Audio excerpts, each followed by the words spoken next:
Alors, dans cette vidéo d'aujourd'hui, je vais essayer de te partager une très bonne nouvelle. J'ai eu à coacher un ami et qui a obtenu son visa. Pas plus qu'avant-hier, il m'a appelé, j'ai reçu son message et bon, j'ai été approuvé pour le visa. Vu qu'on n'a pas les mêmes horaires, alors j'étais tellement content et je me suis dit, je vais essayer de partager euh, comment la procédure s'est passée avec lui et quels sont les documents qu'il a soumis pour obtenir son visa facilement.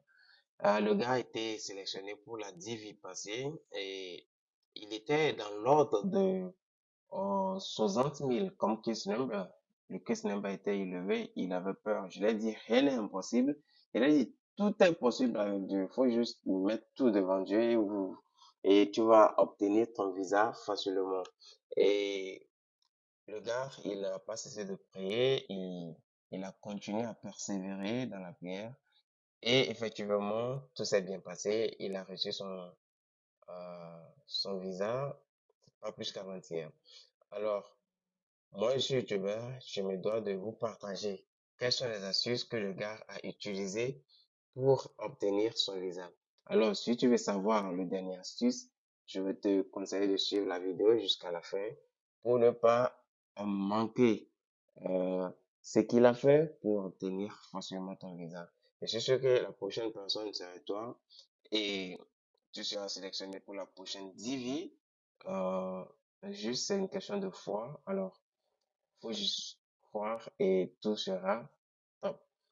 Alors, le gars a été sélectionné à la DV avec un case number un peu élevé, dans l'ordre de 60 000. Certes, c'est élevé, mais pas trop. C'est pas trop pour dire, parce qu'il y a des gens qui sont dans l'ordre de 100 et quelques mille.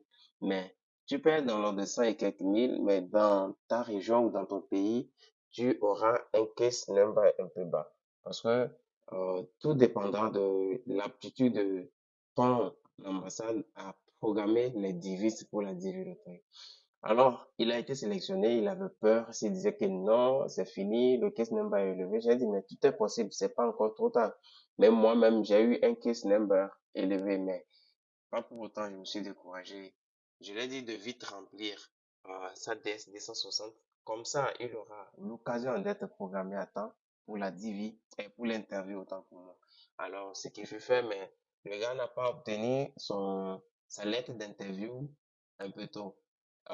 Il a pratiqué mon astuce, essayer de pomper les messages ou les emails au KCC pour leur rappeler euh, son case number, le statut de son, son application, de sa processus. Et j'essaie de dire, oui, patientez-vous, on va bientôt traiter, vous serez programmé. Donc, c'est toujours comme ça. Ils vont essayer de te donner un message. Si tu n'es pas encore programmé, ils vont te dire de te patienter. Tu n'es pas encore programmé autant pour moi. Mais si tu es déjà programmé, ils vont te donner un autre message pour te dire, oui, c'est bientôt, c'est pour bientôt. Donc le gars, il a essayé de pomper le message au KCC et effectivement, ça a marché à la dernière minute. Déjà, nous sommes en septembre, donc vous voyez. Donc, la programmation, je pense que ceux qui n'ont pas encore reçu la programmation jusqu'à présent, je pense que c'est fini. Vous n'aurez plus pour l'occasion, même si vous avez un case number de deux et que jusqu'à présent, vous n'êtes pas encore programmé, je pense que c'est fini pour vous, autant pour moi. Alors, donc, le gars a reçu la date de son interview et il a été à l'interview. Bien avant d'aller, je lui ai conseillé de faire la visite médicale 3 semaines bien avant d'aller à l'interview. Alors, ce qui fut fait, il a été à la visite médicale. Le gars avait un, euh, il était jeune, l'âge était un peu bas. Donc, si tu es déjà dans l'ordre de 24 ans moins au Togo pour la visite médicale, faut préparer quelque chose de 300 000 euh, au maximum, 300 000 au maximum, avec, je sais pas, les imprévus, quoi. Donc, en réalité, c'est 280 000, mais préparer 300 000 au maximum. Donc, ceux qui sont dans les trentaines ou au-delà de 25 ans, déjà vous serez dans l'ordre de 230 000, je pense bien. Et les plus âgés seront dans l'ordre de 160 000. Je pense que ça varie en fonction de l'âge. Donc, le gars a été, tout s'est bien passé pour la visite médicale. Et le jour J, il a été à l'interview avec tous les documents nécessaires. Euh, En première position, son passeport, les photos, et il a préparé aussi l'affidavit of support, le W2 de son sponsor et son diplôme de bac, son relevé, je vais dire, de bac, l'attestation, le casier judiciaire, son acte de naissance et les frais du visa. Donc, le gars a tout préparé pour aller en interview et ils lui ont posé quelques questions. Que faites-vous dans la vie? Le gars a dit, je suis étudiant. Avez-vous votre carte d'étudiant? Le gars a dit oui, il a monté sa carte d'étudiant. Et que faites-vous? Dans quelle faculté vous êtes à l'université? Il a dit, oh, je fais l'anglais. Et l'agent consulaire a dit, mais pourquoi ne pas parler anglais alors que tu fais l'anglais à l'université, mais tu veux qu'on parle le français ici?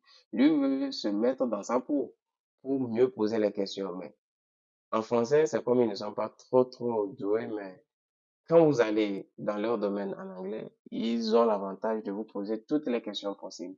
Alors le gars a dit non, lui il a préféré continuer dans euh, l'anglais, dans le français pour ne pas avoir des désagréments, quoi. Le gars a ri et il a dit ok, sans souci, on continue. Et après, il a demandé, euh, je pense que c'est tout. Il n'a pas eu trop de questions. Il n'a pas eu trop de questions. Que faites-vous? Je suis étudiant. Il a monté sa carte d'étudiant. Il a demandé aussi qu'allez-vous faire une fois au GSA. Bon, moi, je l'ai toujours partagé des astuces pour réussir. Donc, je l'ai dit de dire tout simplement une fois au GSA.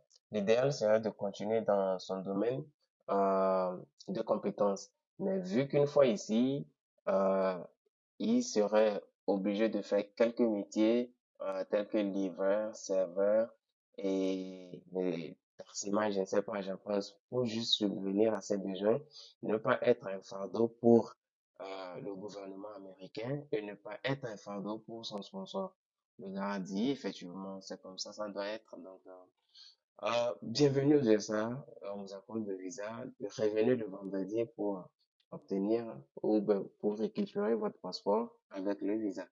Et c'est ainsi que le gars va le vendredi, il récupère son passeport qui contient déjà le visa et il s'envole pour les États-Unis d'Amérique. Peace out.